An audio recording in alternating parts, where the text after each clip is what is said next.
Yo de formación soy físico, doctor en ciencias físicas y en ingeniería de materiales.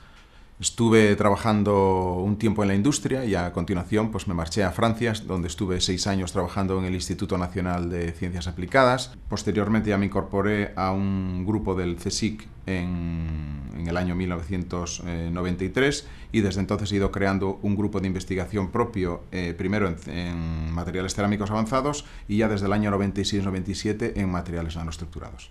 En la actualidad tengo que compaginar dos cosas. Por un lado, la gestión necesaria para la realización de proyectos de investigación internacionales en los que estamos involucrados y que coordinamos de la Unión Europea, con programas nacionales y regionales. Al mismo tiempo estoy dirigiendo varias tesis y desde hace no mucho tiempo pues tengo que compaginarlo con las labores de gestión para la creación del nuevo centro de investigación en nanomateriales y nanotecnología aquí en el Principado de Asturias, en colaboración con mis compañeros de la universidad y del Principado de Asturias. En realidad yo no he ido persiguiendo nunca una especialización dentro del campo de las nanotecnologías. Ha ocurrido de forma natural. Yo he trabajado siempre en el campo de los materiales y cualquier persona que trabaja en el campo de los materiales, en la síntesis y en lo que es la preparación de materiales, siempre quiere controlar la materia cada vez a nivel más nanométrico, ¿no? Para controlar sus propiedades. Entonces te das cuenta en un momento dado de que esas propiedades cambian completamente y empiezas a encontrar fenómenos nuevos cuando estás desarrollando esos materiales con ese mayor control. Y en ese momento creo que te quedas realmente colgado de la nanotecnología. Ya no puedes abandonar este campo porque ves que es donde realmente tiene más potencial lo que estás haciendo. Se trata de un centro que es un centro mixto del Consejo Superior de Investigaciones Científicas. Eso significa que el modelo de gestión pues va a estar afectado por lo que está ocurriendo en la actualidad en el CSIC, y es que se ha transformado en una agencia estatal.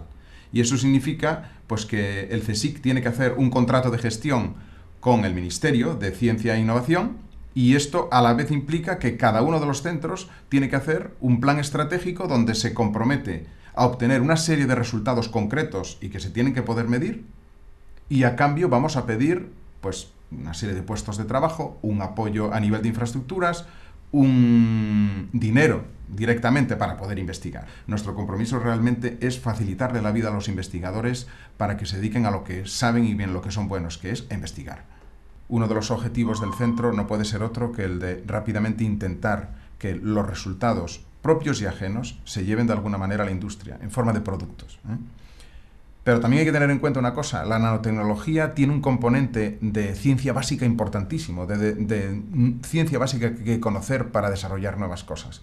Luego, su traslado a la industria es rapidísimo, pero tenemos que potenciar enormemente una investigación de muy alta calidad básica para que luego realmente eso dé lugar a buenos resultados que puedan ser integrados dentro de la industria. Las políticas europeas se basan fundamentalmente en 5 cosas. Uno, tratan de organizar la cooperación entre los distintos grupos. Ahí es evidente que ya estamos desde hace muchos años colaborando con los grupos. Luego, se intentan coordinar las políticas europeas de investigación con las nacionales y regionales. En ese sentido, miembros del nuevo centro están involucrados en grupos de trabajo donde se elaboran esas nuevas políticas europeas y, por lo tanto, también contribuimos.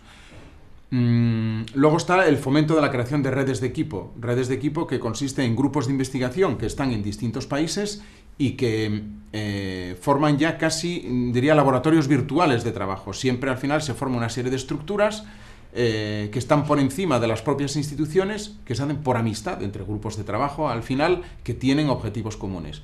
Evidentemente, en este centro se participa activamente en muchas de estas redes. Luego lo que se pretende en la política europea es potenciar la movilidad de los investigadores y también de las ideas. Y evidentemente casi el 100% de los investigadores de este centro pues o se han formado en el exterior o son enviados durante un mínimo de 2 años a otros centros de prestigio internacional fuera de nuestras fronteras. Es decir, también cumplimos con eso. Y luego hay un quinto punto, y que es muy importante dentro de la política europea, que es el de dar a conocer a la sociedad lo que se está haciendo. Eso es algo fundamental que nos habíamos olvidado en ciencia y creíamos que con que lo sepamos nosotros lo que estamos haciendo es suficiente, y eso es un gran error. La sociedad es la primera que tiene que saber qué es lo que se está haciendo en investigación, que no se está estudiando algo que no vale para nada, que realmente se trabaja en campos que pretenden mejorar la vida de los ciudadanos, y ese es el objetivo fundamental.